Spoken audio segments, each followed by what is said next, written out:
Welcome to Gleaning Mustard Seeds with Jerrie Barber. Mr. Barber is a preacher, a ventriloquist, a barefoot runner, and writes 2 blogs. When Jerrie communicates, he encourages people, try not to learn very much. Find a mustard seed. In the next few minutes, try not to learn very much. Look for something you can do to move a mountain, remove a stumbling block, or provide a stepping stone for yourself or someone else. And now, here's Jerrie with this week's mustard seed. Early in the summer of 1956, I had made my way around the square in Centerville, Tennessee. I had asked every store if they needed any help. I needed a job. I was 11 years old. I wanted a Shetland pony, a saddle, and a bridle. My only source of income was 25 cents each week I mowed the yard. I knew I would be too big to ride a Shetland pony by the time I saved the money. I had one more stop, Harber's store. I asked. They didn't need anyone. I was on my way home for the 3rd year with no job. As I was leaving, Miss Harber came out and called to me, "Little Jerry, do you really want to work?" "Yes, ma'am." "Be here in the morning at 7 o'clock." I was thrilled. I went home and told Mother I had a job. As I entered the store, Jerry Baird was sweeping the floor. I remember the amazed look he gave me when he learned I was starting to work there. Jerry Baird was a few years older than me. Everyone working there was a few years older than me. He was on the football team at Hickman County High School. They gave me an apron. All they had came down to my feet. Mother made me some to fit as shown in the picture, taken by the Harber son, Ivan.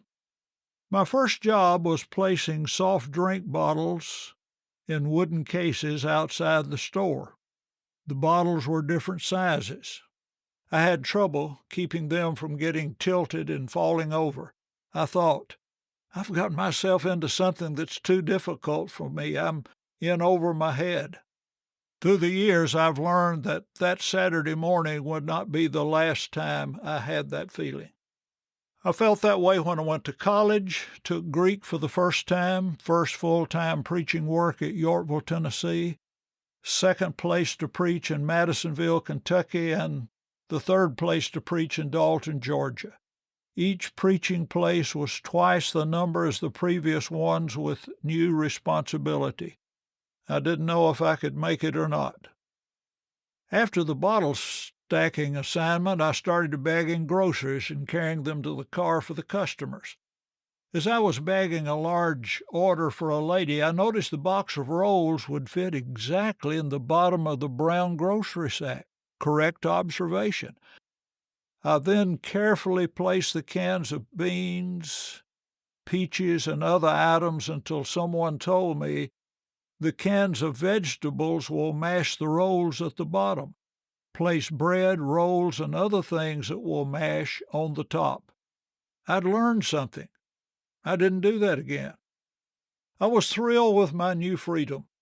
I had my own money. I made $2.25 a day. Later, I received a raise to $2.50 a day. I was working in a grocery store that had hundreds of delicious items. I usually bought a snack and ate it in the afternoon. One day I bought an Eskimo pie and began eating it, biting off the chocolate, then licking the ice cream until it was gone.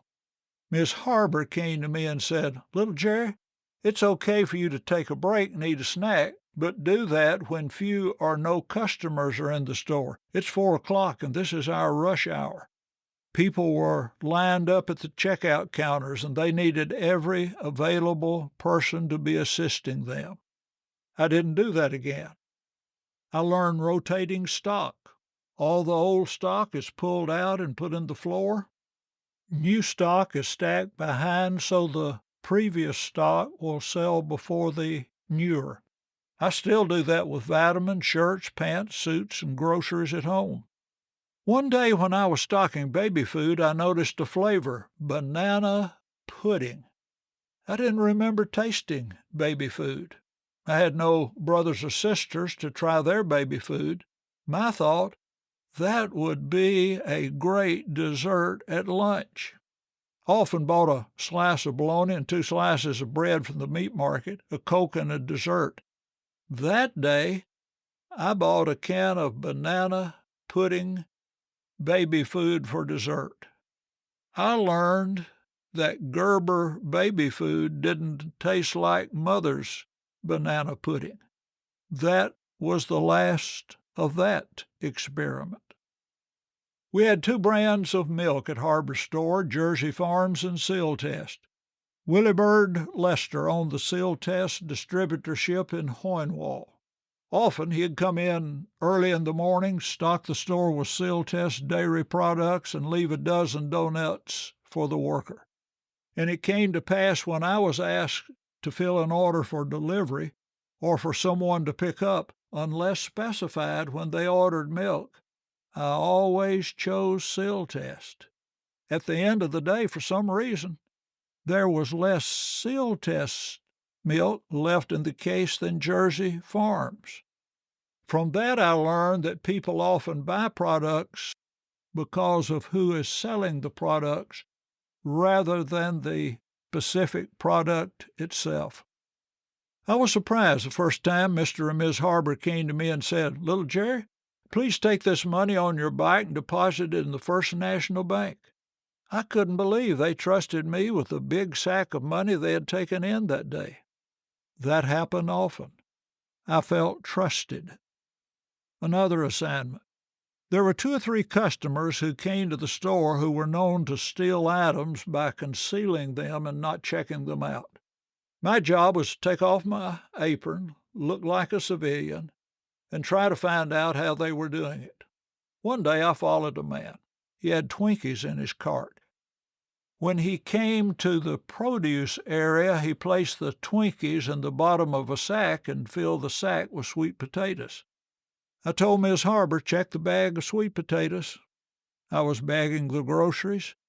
She emptied the bag of sweet potatoes on the counter, found the Twinkies, and said, "John, you ought to be ashamed trying to steal these Twinkies."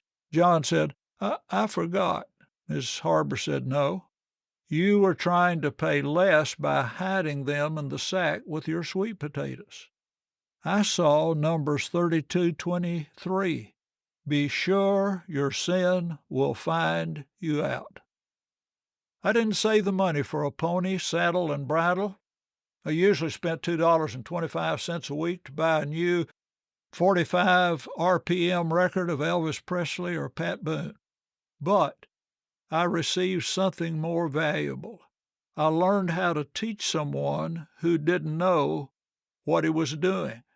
I never remember any anger or impatience when they told me how to do my job better. Now, when I'm doing an interim, I tell the elders, if you hire a 22-year-old preacher, you will get a 22-year-old preacher. You have the opportunity to help him learn things he wasn't taught in school. Don't expect him to be a 22-year-old preacher with 30 years' experience. Help him patiently. Thank you for listening to Gleaning Mustard Seeds with Jerrie Barber. If you found a mustard seed, send a text or email with the link to a friend. This podcast was brought to you by Jerry's book, Between Preachers, You Can Grow Through Interim Ministry. Dale Jenkins wrote in the introduction, "While Jerry has written the only book I know by a member of the Church of Christ on interim ministry, the excellent principles in this book could be used as a book on healthy moving or healthy leader-minister relations, or a book for every Christian on healthy living. I'd encourage you to get one for every elder you know." You can order your book from Amazon. There will be a link in the show notes. Thank you for listening. Jerry looks forward to next week as we continue to collect and plant mustard seeds.